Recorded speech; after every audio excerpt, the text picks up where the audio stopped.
আপনারা দেখতে পাচ্ছেন একটা চমৎকার অনুষ্ঠানটা অনেক ভালো লাগছে, ভালো হচ্ছে, আপনারা উপভোগ। সংরক্ষিত নারী আসনের সংসদ সদস্য হতে চান জনপ্রিয় চিত্রনায়িকা মৌসুমী। তিনি আওয়ামী লীগের হয়ে সংসদ সদস্য হতে চান। 16 জানুয়ারি বিকাল 4টার দিকে তিনি ধানমন্ডিস্থ আওয়ামী লীগ সভাপতির রাজনৈতিক কার্যালয়ে মনোনয়ন ফরম কিনতে যান। এ সময় মৌসুমী বলেন, দীর্ঘদিন চলচ্চিত্রে কাজ করেছি, চলচ্চিত্রের মাধ্যমে দেশের জনগণের জন্য কাজ করেছি, এখন রাজনীতির মাধ্যমে জনগণের সেবা করতে চাই।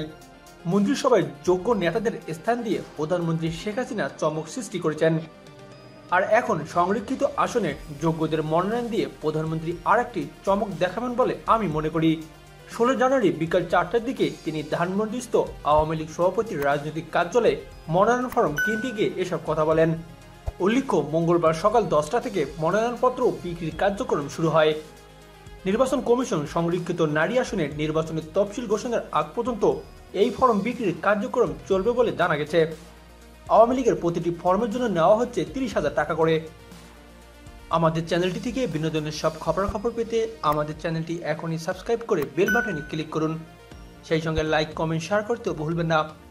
আপনাকে অসংখ্য ধন্যবাদ আমাদের সাথে সময় দেওয়ার জন্য।